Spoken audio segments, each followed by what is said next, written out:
De lo que habláis es que durante el gobierno de Mariano Rajoy, el Ministerio del Interior ordenaría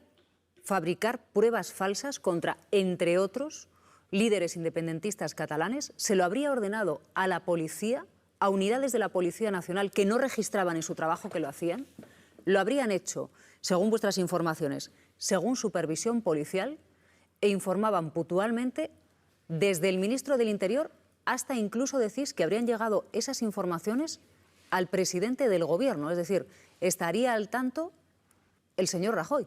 El ministro del Interior, Jorge Fernández Díaz, ponía muchísimas, algunos aseguran que prácticamente todas estas informaciones, todos estos dossiers, en un sobre en blanco y a través de los escoltas lo enviaba a Presidencia del Gobierno a Moncloa. Insisto, lo relevante es que todo eso formaba parte, era conocido por el ministro del Interior, conocido y, según nuestras fuentes, alentado por el Ministerio del Interior. Y esas mismas fuentes remachan que, como mínimo, la información se le enviaba al presidente del Gobierno en aquel momento, a Mariano Rajoy. Interior habría fabricado informes falsos, habría ordenado que la policía, ciertas unidades de la Policía Nacional fabricasen esos informes falsos que después se difundían a ciertos medios de comunicación. En función de la documentación que tenéis y de vuestra investigación, ¿cuál era el objetivo? En primer lugar, crear un clima en la opinión pública. Recordemos que el primer informe que salió a la luz, que era el de que Mas y Pujol, Mas en aquel momento presidente de la Generalitat y Jordi Pujol, expresidente de la Generalitat, tenían cientos de millones en fundaciones en Suiza y Liechtenstein. Eso se publicó pocos días antes de las elecciones autonómicas en Cataluña, en las que Artur Mas esperaba un gran resultado y perdió 12 diputados. Nunca sabremos la influencia de ese dossier falso sobre el voto en aquel momento, pero la realidad es que fue una conmoción aquí en Cataluña el conocimiento de ese dossier, que luego resultó absolutamente inventado. Por lo tanto, había una primera intencionalidad política. La segunda intencionalidad clarísima, que lo han conseguido en algunos casos, es que alguna asociación de ultraderechista, estilo, por el nombre que viene ahora a la cabeza, con manos limpias,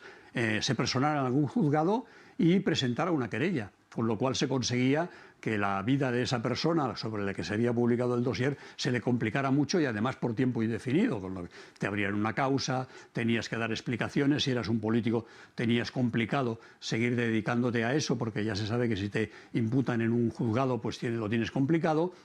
Y en tercer lugar, era una manera de amedrentar al resto de posibles rivales políticos que tenían que tentarse la ropa si querían seguir con su actuación política, sabiendo que no era necesario que hubieras cometido nada raro, simplemente te fabricaban un dossier y no era difícil que algún fiscal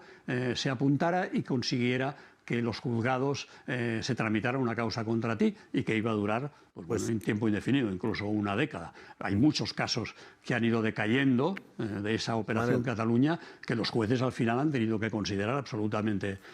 improductivo. A mí me ha llamado mucho la atención uno de los documentos que publicáis en el que se admite que se ha estado presionando a un banco en retirarle la licencia con la que opera en España para que les pase la información sobre los Pujol. Que el propio documento policial explica que la policía española acudió a Andorra y hizo presiones fuera de cualquier canal diplomático, hizo presiones para obtener determinadas informaciones, violando, por lo tanto, los más elementales principios del respeto diplomático entre Estados independientes. La policía ahí en ese informe reconoce que lo hizo,